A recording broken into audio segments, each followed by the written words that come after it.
प्रातः स्मरामि गणनाथम अनाथ बंधुम सिंदूर पूर्व परिपूरित गंड युग्मम उद्दंड विघ्न परिखंडन चंड दंड माखंडलादि सुरनायक वृंद वंद्यम प्रातः स्मरामि गणनाथम अनाथ बंधुम सिंदूर पूर्व परिपूरित गंड युग्मम उद्दंड विघ्न परिखंडन चंड दंड माखंडलादि सुरनायक वृंद वंद्यम।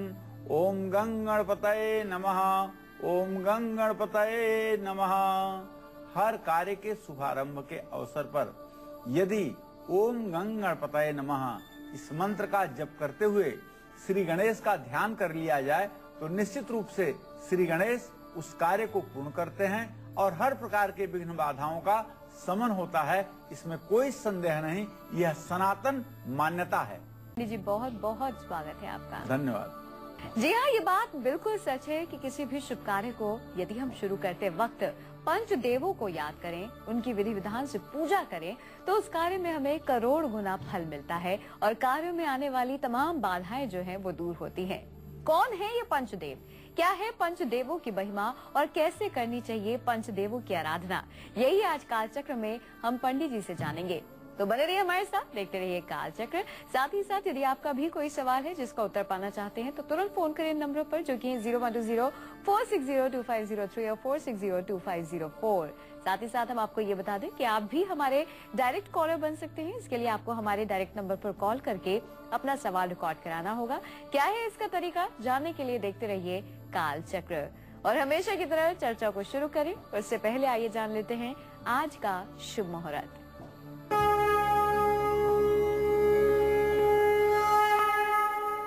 21 अगस्त 2013 दिन बुधवार, श्रावण शुक्ल पक्ष की पूर्णिमा तिथि सुबह 7:26 तक थी। उसके बाद भाद्रपद कृष्ण पक्ष की प्रतिपदा तिथि शुरू हो चुकी है। मैं अपने दर्शकों को बताना चाहूंगा कि आज पूर्णिमा 7:26 तक थी, लेकिन स्नान दान की पूर्णिमा पूरे दिन मानी जाएगी। उदया तिथि में जब पूर्णिमा होती है तो उस दिन पूर्णिमा का पूर्ण काल पूरे दिन रहता है। इसलिए भले ही आज 7:26 तक पूर्णिमा थी, लेकिन पूरे दिन स्नान दान की पूर्णिमा मानी जाएगी और स्नान दान का पूरा लाभ मिलेगा। आज धनिष्ठा नक्षत्र दोपहर 12:48 तक है। पंचक शुरू हो चुका है। राहु काल दोपहर 12 बजे से 1:30 बजे तक रहेगा। आज वाहन खरीदने का और व्यापार का शुभ मुहूर्त है।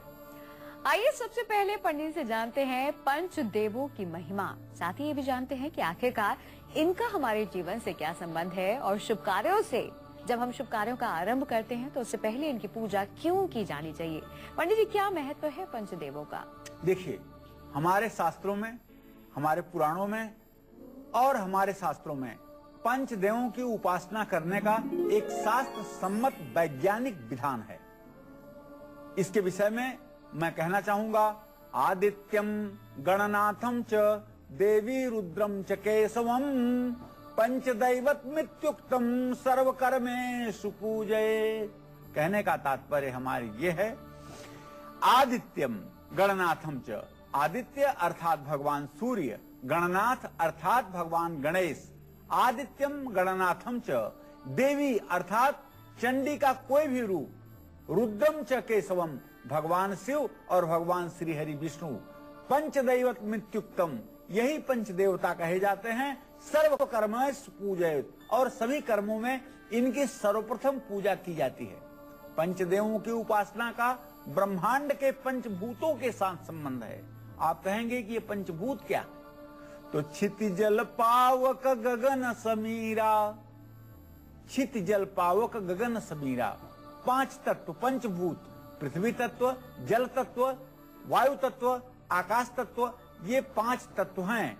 इन्हीं 5 तत्वों के ये देवता पंच तत्व के देवता, और ये निश्चित रूप से पंचदेव हैं।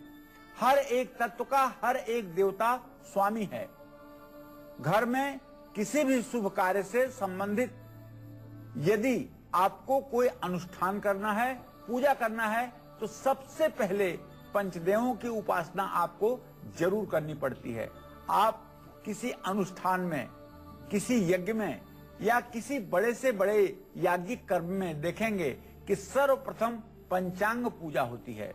पंचांग पूजा का तात्पर्य इन्हीं पंचदेवों से है। सबसे पहले गणेश जी का आवाहन किया जाता है, गौरी का आवाहन किया जाता है, भगवान शिव का आवाहन किया जाता है, भगवान श्री हरि विष्णु का आवाहन किया जाता है और सूर्य का आवाहन किया जाता है। और आवाहन, आसन, पूजन, पाद्य, अर्घ, आचमनी, वस्त्र, उपवस्त्र, गंधाक्षत, पुष्प, धूप, दीप नैवेद्य से इनकी पूजा करके तब शेष कार्यक्रम अर्थात पूजा के शेष विधान को आगे बढ़ाया जाता है। जो लोग ऐसा करते हैं निश्चित रूप से वो शास्त्र सम्मत विधा का पालन करते हैं और संपूर्ण रूप से फल के अधिकारी भी होते हैं।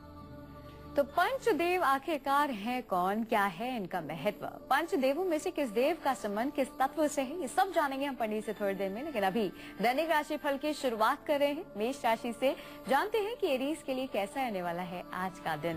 पंडित जी बताइए। आज मेष राशि के जातकों का मन निश्चित रूप से प्रसन्न रहेगा। धन की प्राप्ति होगी, जो आज आपको अपेक्षा नहीं है वह भी लाभ आपको मिलेगा। वाहन का योग बन रहा है, सरकार से लाभ भी प्राप्त होगा। सरकारी विभाग में उच्च पदों पर बैठे हुए लोग आपका सहयोग करेंगे। आपको आज चाहिए कि आप ओम अंग अंगारकाय नमः का जप करें। जय मां विंध्यवासिनी। देहरादून से एक दर्शक जुड़ गई है, रश्मि जी, बहुत बहुत स्वागत है आपका। अपनी उम्र बताकर अपना सवाल करें। पंडित जी प्रणाम, मैं रश्मि पांडे बोल रही हूँ जी। मुझे अपने पति के बारे में पूछना था। वो बाइक लेना चाहते हैं, क्या है उनकी, मतलब 35-36 साल है उम्र उनकी। जी, मैं बताना चाहूंगा बेटा कि आपके पति के चतुर्थ भाव का स्वामी चंद्रमा है, जो इस समय कुंभ राशि में है, अपने भाव से खडाष्टक योग बना रहा है और वहां नीच का मंगल बैठा हुआ है।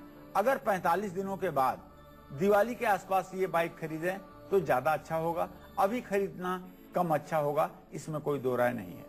चलिए इसी के साथ बात करते हैं आज के हमारे पहले स्पेशल कॉलर की, जो कि है दिल्ली के रहने वाले विवेक राय। इन्होंने हमारे डायरेक्ट नंबर पर कॉल करके अपना सवाल रिकॉर्ड कराया था। आइए सुनते हैं क्या है इनका सवाल, उसके बाद पंडित से जानेंगे इनकी समस्या का समाधान। हेलो, मेरा जन्म का नाम है चंद्रभूषण, मेरा करंट नेम है विवेक राय, मेरा डेट ऑफ बर्थ 16 जुलाई 1990, जन्म स्थान दिल्ली और समय है रात्रि 8:30। मैं जानना चाहता हूँ कि मैं अभी गवर्नमेंट जॉब की तैयारी कर रहा हूँ, क्या मैं गवर्नमेंट जॉब कर पाऊंगा और मैं लाइफ में आगे कितना कुछ कर पाऊंगा। देखिए विवेक, आपने जो प्रश्न किया है बेटा, आपके दसम भाव का स्वामी जीविका भाव का स्वामी शनि है और उसको स्नेह दृष्टि से शनि देख रहा है। ऐसे में मैं आपको बताना चाहूंगा कि अभी 3 साल का समय कम से कम लग सकता है आपको सरकारी नौकरी प्राप्त करने के लिए। आप तैयारी कीजिए, लेकिन अभी आपके तैयारी में वो दम नहीं है जिससे सरकारी नौकरी मिल पाए। आपको चाहिए कि आप नित्य हनुमान चालीसा का पाठ किया करिए और मंगलवार शनिवार के दिन हनुमान मंदिर जरूर जाया करिए। आइए इसी के साथ रुक करते हैं अगली राशि का। अगली राशि है वृषभ राशि। जानते हैं कि टॉरस के लिए कैसा रहने वाला है आज का दिन। पंडित जी बताइए। आज वृषभ राशि के जातकों का स्वास्थ्य निसंदेह अच्छा रहेगा। परोपकार के आपको अवसर मिलेंगे और आप परोपकार करेंगे भी। रुका हुआ धन आपको प्राप्त होगा। आज बिना प्रयास के आपको रुके हुए धन की प्राप्ति होगी, जिससे आपका मन प्रसन्न होगा। संतान का सुख भी मिलेगा। आज संतान का सानिध्य प्राप्त होगा और संतान से जुड़े हुए शुभ समाचार की प्राप्ति भी होगी। आज आपको चाहिए कि शनि चालीसा का पाठ करें। जय मां विंध्यवासिनी। राशि में अगली राशि है मिथुन राशि। जानते हैं जेमिनाइज के लिए कैसा रहने वाला है आज का दिन। पंडित जी बताइए। आज मिथुन राशि के जातकों का साहस बढ़ा रहेगा। आज आपके चेहरे पर एक अलग आत्मविश्वास दिखाई देगा। आपका मन प्रसन्न रहेगा और पद प्रतिष्ठा की आपको प्राप्ति भी होगी। निश्चित रूप से आज आप कारोबार से लाभ प्राप्त करेंगे। आपको चाहिए कि कारोबार से जुड़ा हुआ जो भी निर्णय आज आप लेना चाहते हैं उसे आप दिल खोल कर लें, आपको सफलता मिलेगी। ओम बुंग बुधाय नमः का जप करें। जय मां विंध्यवासिनी। नासिक से एक दर्शक जुड़ गए हैं, योगेश जी, स्वागत है आपका। अपनी उम्र बताकर अपना सवाल करें। हाँ नमस्कार पंडित जी, हाँ सर, मेरी उम्र है 29 ईयर्स और मेरी जन्म तिथि है 12/10/1983 1983 और समय है शाम 7 बजे पंडित जी, मेरा एक्चुअली जॉब जनवरी में चला गया, तो तब मैं इंजीनियर हूँ, तब से मुझे अभी तक जॉब नहीं मिला है और मुझे यही जानना है कि मेरा जॉब कब तक लगेगा और मेरा आगे का भविष्य क्या रहेगा। योगेश, नौकरी में तो ज्यादा विलंब की स्थिति नहीं दिखाई दे रही है बेटा। 15 सितंबर से लेकर के 30 सितंबर के बीच में तुम्हें नौकरी मिल जाएगी, इसमें तो कोई संदेह नहीं है और आपका भविष्य भी अच्छा रहेगा। आपको सिर्फ चाहिए हरा कपड़ा और हरी चूड़ियां बुधवार के दिन किसी किन्नर को दान दे दीजिए, आपकी मनोकामना पूरी होगी। और आपको चाहिए कि यदि थोड़ा सा भी सामर्थ्य बनता है तो एक पुखराज सोने की अंगूठी में बनवा करके अपने दाहिने हाथ की तर्जनी उंगली में धारण कर लो। चलिए बढ़ते हैं इसी के साथ आगे, बात करते हैं अब कर्क राशि वालों की। जानते हैं कि कैंसेरियंस की किस्मत के सितारे क्या कुछ बयां कर रहे हैं आज। पंडित जी बताइए। आज कर्क राशि के जातकों का स्वास्थ्य उत्तम रहेगा। निश्चित रूप से सुबह से ही आपके अनुकूल वातावरण है। आमदनी का नया साधन बनेगा और भाग्योदय निश्चित रूप से होगा। पढ़ाई के क्षेत्र में आपको सफलता मिलेगी। ओम नमः शिवाय का जप करें। जय मां विंध्यवासिनी। अभी थोड़ी देर पहले पंडित जी ने हमें बताया था कि पंच देवों का संबंध पंच तत्व से होता है। चलिए अब जान लेते हैं कि आखिरकार किस देव का संबंध किस तत्व से होता है। पंडित जी, आप शुरुआत किस देव से कर रहे हैं? इसके बारे में हमारे पुराणों में वर्णन आता है। आकाशाधिपो विष्णु, आकाश के अधिपति भगवान विष्णु हैं।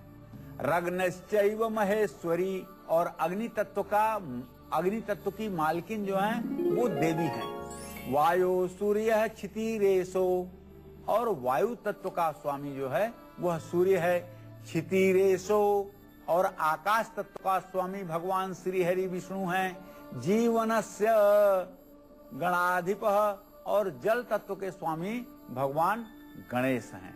इसका अर्थ ये है कि पृथ्वी तत्व के स्वामी भगवान शिव हैं। भगवान शिव के पृथ्वी तत्व के अधिपति होने के कारण उनकी शिवलिंग के रूप में पार्थिव पूजा का शास्त्र में हमारे विधान बताया गया है। जल तत्व के स्वामी श्री गणेश हैं। श्री गणेश के जल तत्व के अधिपति होने के कारण इनकी सर्वप्रथम पूजा करने का हमारे शास्त्र में विधान है। अग्नि तत्व की स्वामिनी है देवी चंडी। भगवती देवी की अग्नि तत्व का अधिपति होने के कारण उनका अग्नि कुंड में ही हवनादि के द्वारा पूजा करने का शास्त्र सम्मत विधान है। आकाश तत्व के स्वामी भगवान श्री हरि विष्णु हैं। भगवान विष्णु के आकाश तत्व के अधिपति होने के कारण उनकी शब्दों द्वारा स्तुति करने का शास्त्र में विधान कहा गया है। वायु तत्व के स्वामी सूर्य देव हैं। इनकी उपासना करने से जीवन सुखमय हो जाता है। लखनऊ से एक दर्शक जुड़ गई हैं। नीलम जी, बहुत बहुत स्वागत है आपका। अपनी उम्र बताकर अपना सवाल करें। जी नमस्कार पंडित जी। हाँ, सदा सुखी रहिए। पंडित जी, मुझे मतलब मेरी शादी को 8 साल हो गए और अभी बच्चे नहीं हुए हैं और पति का पिंजर भी बहुत दिनों से बहुत खराब चल रहा है, इसी के बारे में पूछना था। नीलम, मंगल और बृहस्पति का द्वितीय द्वादश संबंध इस बात का संकेत करता है कि आपको बंध्या दोष है। पंचम भाव का स्वामी पंचम भाव को न देखे, लग्नेश नीच का होकर के अपने कर्क नीच राशि में बैठा हो, तो ऐसे में बंध्या दोष का संकेत होता है। आपको चाहिए कि आप अमावस्या के दिन 5 ब्राह्मणों को भोजन करवाएं और उन्हें आप वस्त्र दान करें। ऐसा करने से आपके पितर प्रसन्न होंगे और आपको संतान की प्राप्ति होगी। आज कालचक्र में पंडित सुरेश पांडे जी हमें पंच देवों की महिमा और उनकी पूजा विधि के बारे में बता रहे हैं। आइए अपनी चर्चा को आगे बढ़ाते हैं। हालांकि जैसे कि पंडित जी ने हमें ये बताया कि हम सबसे पहले प्रथम पूजनीय गणपति भगवान को पूजते हैं किसी भी शुभ कार्य की शुरुआत को करने से पहले, तो आइए उनसे जानते हैं कि आखिरकार किस तरह से हम गणपति को प्रसन्न करें, किस तरह से हम उनकी पूजा करें, क्या है विधि, किस तरह से उनकी उपासना करें। आइए जानते हैं। पंडित जी, जल तत्व के स्वामी भगवान गणेश, आपने कहा प्रथम पूजनीय है, कैसे उन्हें प्रसन्न करे, हमारा जो शुभ कार्य है वो एकदम बढ़िया हो, सफल हो, लाभ मिले हमें पूर्ण, उसके लिए कैसे उनकी आराधना करें? कलौ चंडी विनायक हो। कलयुग में चंडी और विनायक की पूजा करने का शास्त्र सम्मत विधान है। जल तत्व के स्वामी भगवान गणेश हैं। बुधवार को गजानन महाराज को दुर्वांकुर चढ़ाना चाहिए, दूब चढ़ाना चाहिए।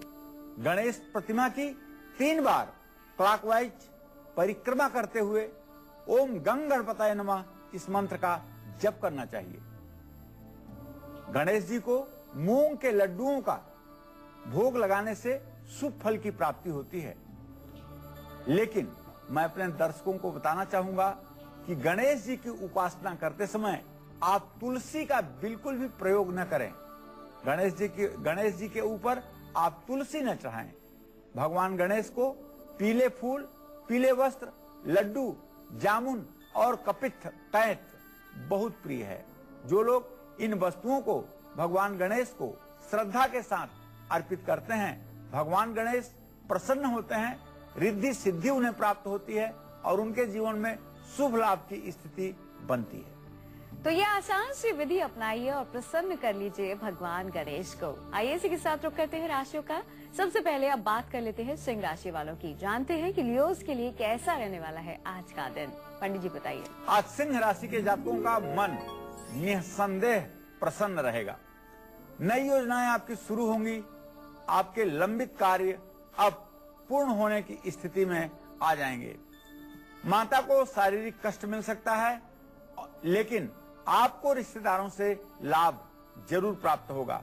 आपको चाहिए कि आप ओम घृणी सूर्याय नमः का जप करें। जय मां विंध्यवासिनी। राशियों में अगली राशि है कन्या राशि। जानते हैं कि वर्गोस की किस्मत के सितारे क्या कुछ बयां कर रहे हैं आज। पंडित जी बताइए। आज कन्या राशि के जातकों का खर्च बढ़ सकता है।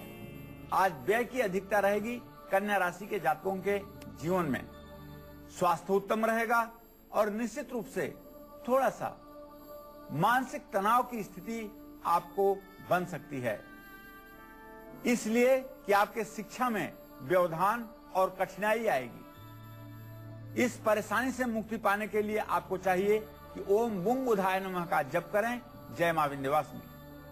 तेजपुर से एक दर्शक जुड़ गए हैं। प्रेम जी, स्वागत है आपका। अपनी उम्र बताकर अपना सवाल करें।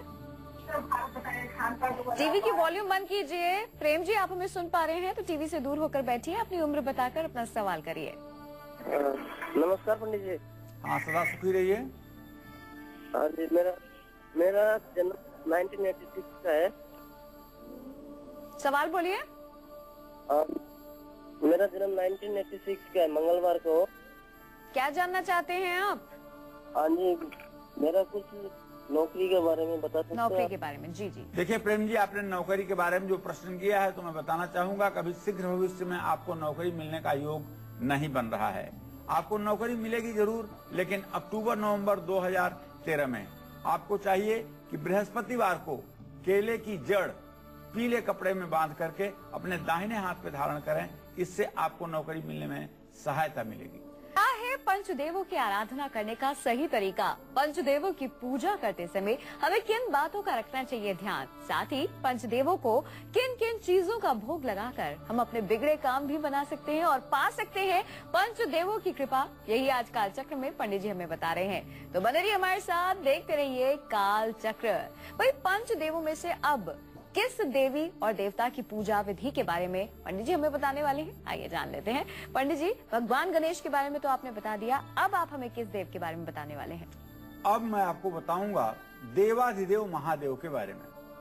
पृथ्वी तत्व के स्वामी भगवान शिव हैं। भगवान शिव को प्रसन्न करने के लिए सुबह स्नान करके तांबे के बर्तन में जल और दूध भर करके भगवान शिव का अभिषेक करना चाहिए।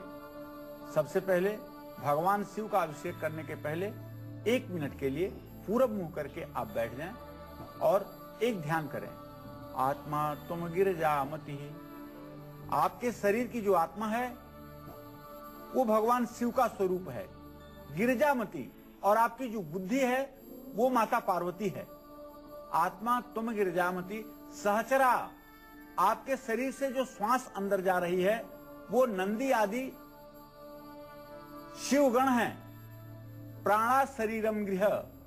और ये आपका जो शरीर है भगवान शिव के निवास करने योग्य सुंदर स्थान है।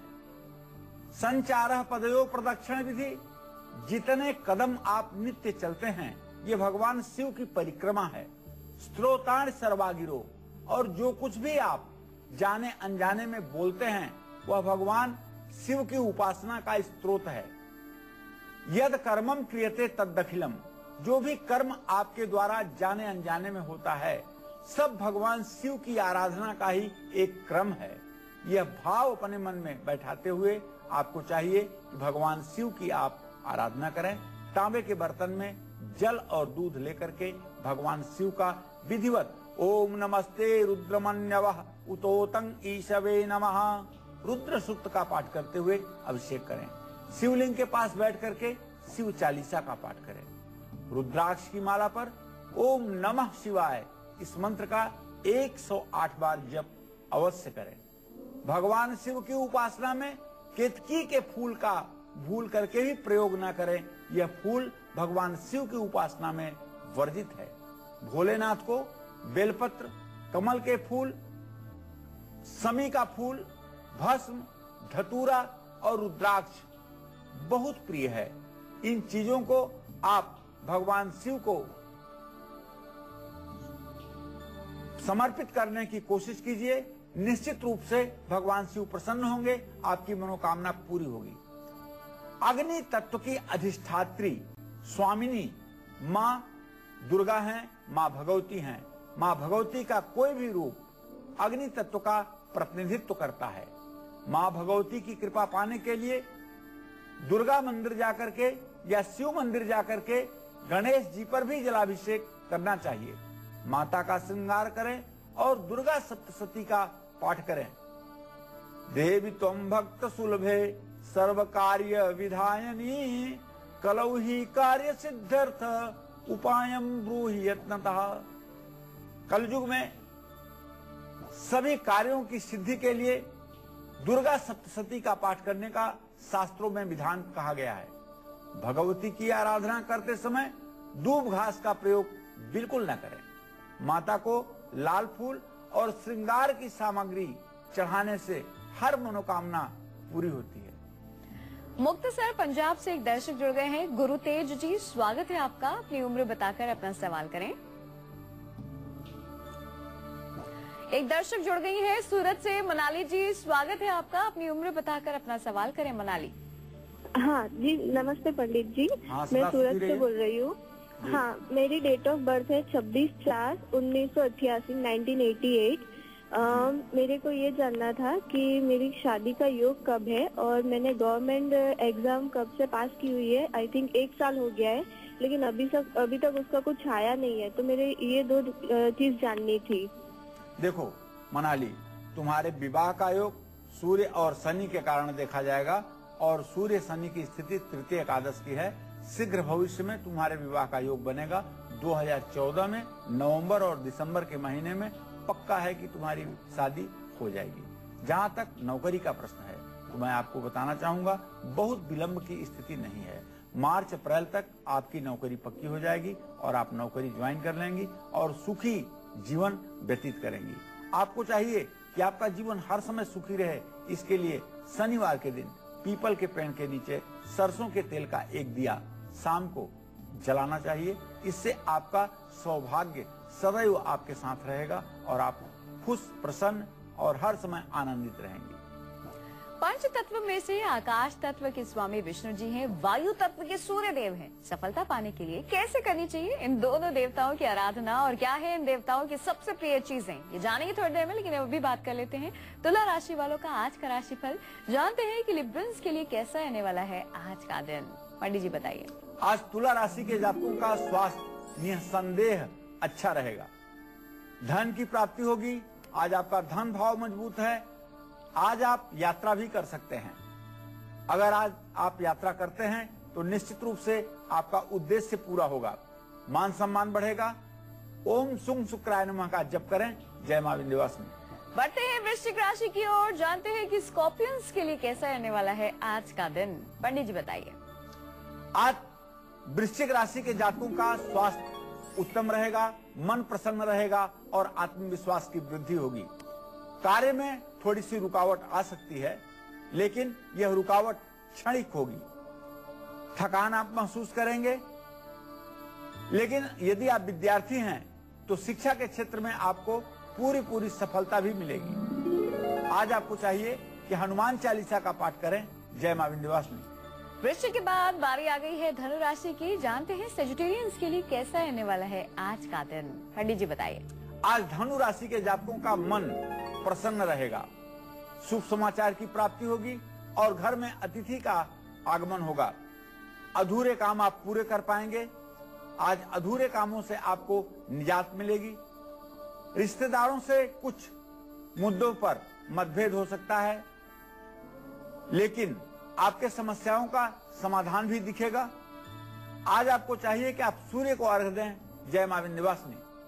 चलिए पंडित से जानते हैं कि पंच देवों में से भगवान विष्णु और सूर्य देव की आराधना करने का सही तरीका क्या है और क्या है इनके तत्व और किन चीजों का हमें ख्याल रखना चाहिए भोग लगाते वक्त। पंडित जी बताइए। आकाश तत्व के स्वामी भगवान श्री हरि विष्णु हैं। जगत के पालनहार भगवान श्री हरि विष्णु आकाश तत्व के स्वामी हैं। भगवान श्री हरि विष्णु के साथ साथ उनके अवतारों की भी पूजा करने का शास्त्र में विधान कहा गया है। भगवान श्री कृष्ण की उपासना, भगवान श्री राम की उपासना, नृसिंह की उपासना, परशुराम की उपासना, जो भी भगवान के अवतार हैं उन अवतारों में आप किसी भी अवतार की उपासना कर सकते हैं।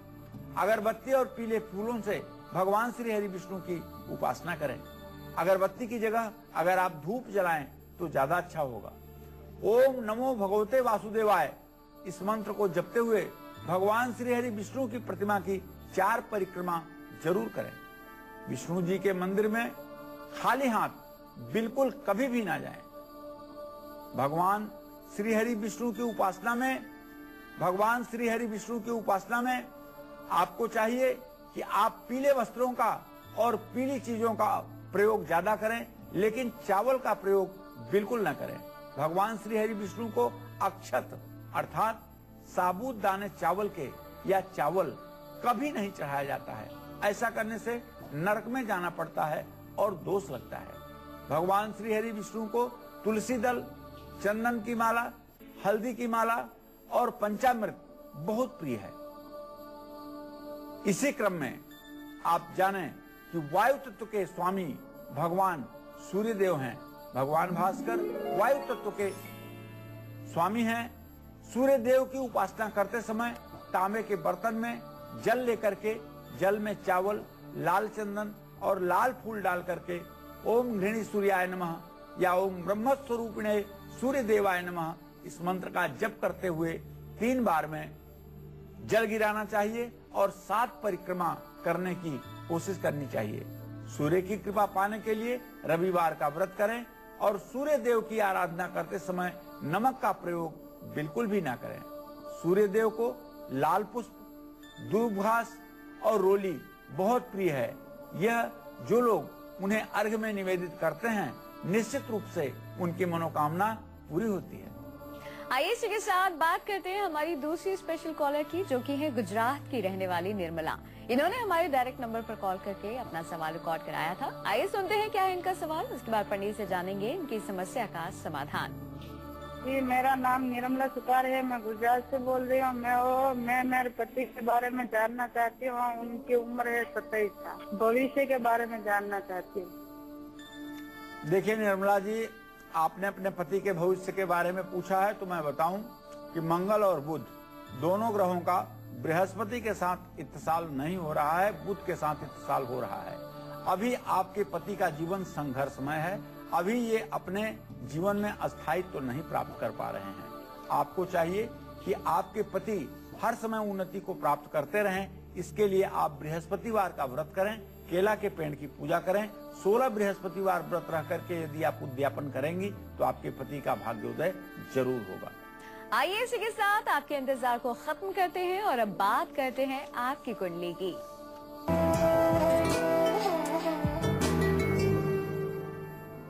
आज की हमारी स्पेशल कॉलर है नोएडा की रहने वाली टीना तंवर।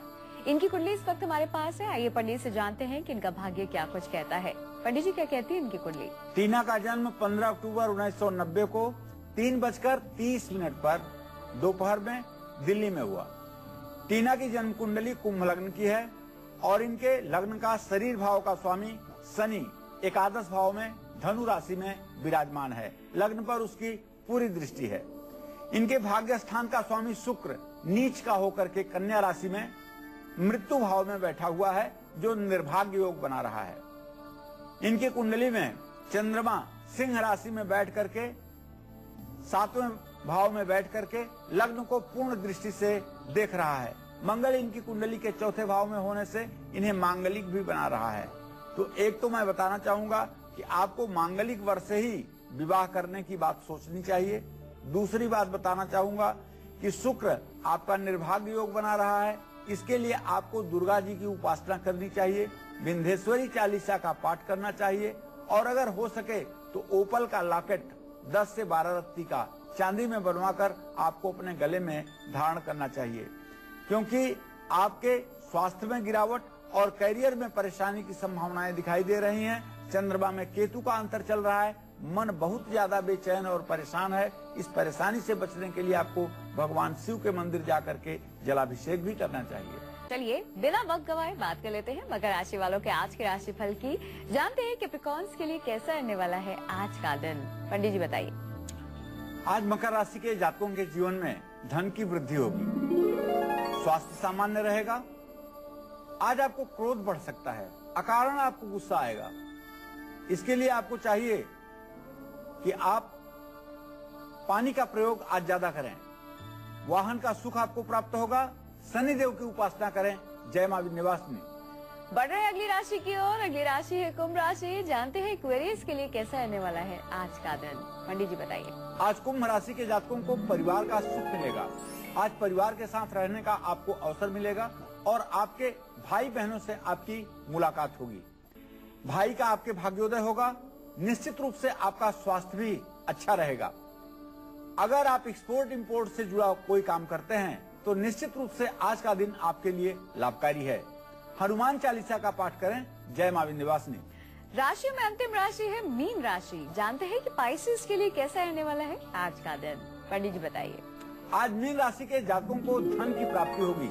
अप्रत्याशित धन आपको प्राप्त होगा, जिसकी आपने कल्पना नहीं की होगी वह भी धन आपको प्राप्त होगा। यात्रा का योग बन रहा है और स्वास्थ्य आपका अच्छा रहेगा। संतान का सुख भी आप प्राप्त करेंगे। आपको चाहिए कि आज आप पीले वस्त्र धारण करें। जय मां विंध्यवासिनी। फरीदाबाद से एक दर्शक जुड़ गए हैं, तेज प्रताप। स्वागत है आपका हमारे प्रोग्राम में। अपनी उम्र बताकर अपना सवाल करें। तेज प्रताप जी, आप हमें सुन पा रहे हैं? चलिए, एक दर्शक जुड़ गए हैं दिल्ली से, ललित जी। स्वागत है आपका हमारे प्रोग्राम में। अपनी उम्र बताकर अपना सवाल करें। नमस्कार पंडित जी। हाँ, सदा सुखी रहिए ललित जी। पंडित जी, मेरा डेट ऑफ बर्थ है 21 फरवरी 1980। जी बेटा। और 8:21 सुबह का जन्म है, उत्तराखंड का।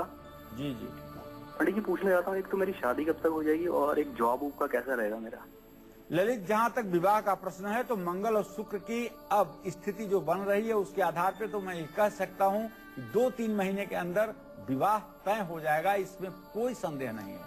और नौकरी की भी समस्या ज्यादा दिनों तक अब आपके जीवन में नहीं रहेगी, लेकिन आपको चाहिए कि आप मंगल की उपासना करें, मंगल का उपाय करें, हनुमान जी की उपासना करें। दिल्ली से एक दर्शक जुड़ गए हैं, किशोर जी। स्वागत है आपका। अपनी उम्र बताकर अपना सवाल करें। नमस्कार पंडित जी। हाँ, सदा सुखी रहिए किशोर जी। पंडित जी, मेरा नाम किशोर है और मेरी डेट ऑफ बर्थ है 14 अप्रैल 1981। जी जी। एक तो पंडित जी मेरे को अपना राशि में बड़ा कंफ्यूजन होता है। नाम से बताते हैं कि मिथुन राशि है और डेट ऑफ बर्थ से बताते हैं सिंह राशि है। तो आप जैसे राशि अनुसार जो उपाय बताते हैं उसमें मुझे कौन सा उपाय करना चाहिए? आपको सिंह राशि से उपाय करना चाहिए। पंडित जी, मेरी सिंह राशि है, मतलब डेट ऑफ बर्थ के अनुसार। जी जी जी, सिंह राशि से आपको उपाय करना। पंडित जी, मेरा कोई काम नहीं बनता। पैसा तो ऐसा लगता है जैसे मुझसे दूर भागता है। मेरी आज तक कोई जॉब नहीं है, कुछ नहीं है, कोई पक्का ऐसा काम नहीं है। अभी तक मैं अपने माता पिता के साथ ही रह रहा हूँ। शादी हो चुकी है पंडित जी, 2 चलिए, मैं आपको एक उपाय बताता हूँ जिससे आपके जीवन की सारी परेशानी दूर हो जाएगी। आप रोज स्नान करने के बाद गीता के 1-2 मंत्र, 1-2 श्लोक जरूर पढ़ा करिए और उसका अर्थ पढ़ा करिए। गीता अध्ययनशीलस्य प्राणायाम परस्य नैवम संधि पापानि पूर्व जन्म कृतानि च। आप गीता का अध्ययन किया करिए और प्राणायाम किया करिए। आपका प्रारब्ध उदय होगा और निश्चित रूप से आप भाग्यशाली लोगों में गिने जाएंगे। पंडित जी, बहुत बहुत शुक्रिया तमाम जानकारी के लिए। धन्यवाद।